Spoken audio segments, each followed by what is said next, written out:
Hi everybody, and welcome to our movie review from the Movie Shack.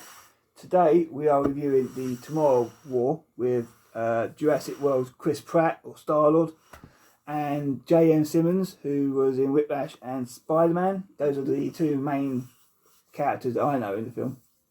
It's currently available on Amazon Prime, so if you've got Amazon Prime, it's the #1 movie at the moment, and over 2.4 million views already just in America alone.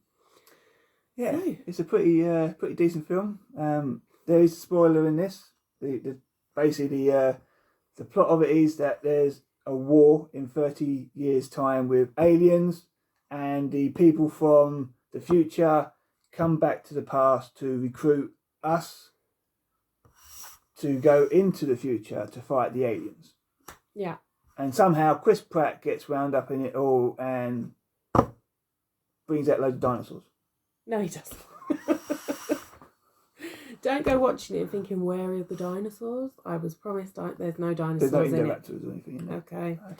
I think it was a good movie. It's a bog standard kind of sci-fi action movie. You kind of know what to expect from a movie like this. I think there are obviously pros and cons to it. I mean, it was really good action scenes, and there were some plot twists. Some things that you could see coming, some things you didn't.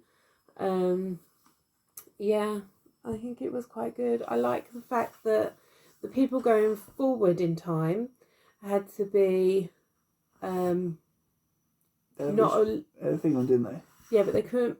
That only certain people could go forward, because obviously if you're meant to have kids, they couldn't send you forward if you hadn't had your kids, because that would affect the whole timeline and mess everything up. Be like Avengers Endgame. Yeah. You can't mess the timeline, or the TVA will be after you. Or Loki, Yeah. So I mean, there was good parts. The action scenes were good. The storyline was alright.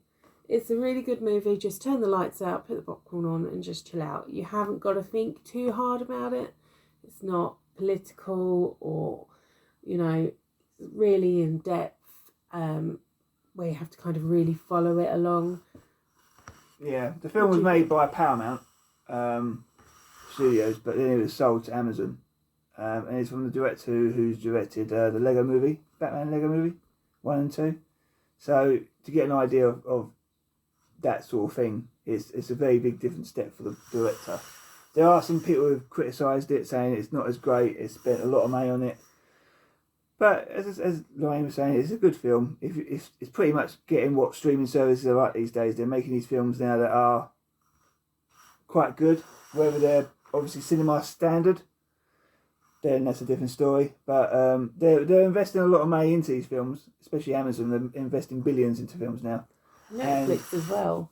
Yeah, that's what I mean. I think the streaming service is getting a lot better, and they're making these sort of films now that are getting really good actors and actresses in it. Mm-hmm. And Netflix have released quite a few films lately, haven't they? And I think with the pandemic as well, and people not going to the cinema, if they wanted to carry on making movies, this was kind of their only avenue, wasn't it? Well, it was going to be released on cinema. Yeah. The film was going to be released on cinema, and then Paramount wanted to get the money back for it, so they sold it to Amazon for $200 million. I don't know if they spent $200 million making it, but they sold it for $200 million to Amazon. So, but as Lorraine said, all in all, good film. Like I said, plot twist in it. Chris Pratt in it. He's decent. He's got a good role in it, and it all sort of ties up nicely at the end of it. And yeah, it's a decent film. As I said, if you've got Amazon Prime, then watch it, because you're paying for it, because you've got the Amazon Prime subscription. You might as well watch it and make a night of it. It's good.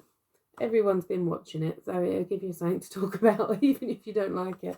Yeah, exactly. You can either slag it off at the end of it or be positive about it. But yeah, I give it about 6.5 out of 10. It was decent. There were bits that could have been better, but I think Chris Pratt's character was a bit limited. I don't think that's a reflection on Chris Pratt as an actor. I just think that the character itself was just a little bit limited. I think they could have done so much more with him. Yeah, like he's meant to be a science teacher. His science a person who deals with science and then winds up being a science teacher, and then because he's got army background, then goes into the Tomorrow War, and then that's sort of it. After that, you don't really see a lot of him doing other things. Yeah. So yeah, he's sort of like a bit of a wasted character, but not a wasted. Well, yeah, some wasted in what he should be doing. Yeah. Like you get some actors or actresses who do the role, and then they like Doctor Strange. Doctor Strange becomes a sorcerer, and you see him doing all the sorcerer stuff and that throughout the whole film. Whereas Chris Pratt, you sort of lose what he's actually doing in the film sometimes. His background doesn't relate Yeah. to where his character goes. Yeah. It's kind of a bit distorted, I think. Yeah. But other than that, Yeah. We enjoyed it. It was, just a chill out. It's a film that if you want to watch something on streaming, just watch it. Okay. You'll enjoy it. Alright. Or not. Anyway, thanks for watching. We're in the middle. If you can't tell, we're in the middle. We did like it, but do we want to recommend it to everyone? I recommend it to everyone to watch it, but at the end of the day, it's just one of those sort of basic films where you watch it and then that's it. If you watch it again, if you don't, you're not going to lose any sleep over it. So it's not like, say, Marvel Endgame, where everyone was watching it over and over and over again because it was just so epic and good. It's not that type of movie. And they don't cost far off what Endgame cost either. So did it not? How much did Endgame cost? I think both of Endgame and Infinity War cost about $500 million. Wow. And then obviously made about 7 or 8 billion in the box office, so. It's still making more. Yeah. Yes. So, but anyway, thanks for watching. Yeah, thanks. Sorry we rambled a bit at the end. But make sure you give us a like. Let us know what you think of the film in the comments below if you've seen it. If you've not seen it yet, go watch it and then come let us know. And we will see you in our next video. Thanks. Bye. Bye.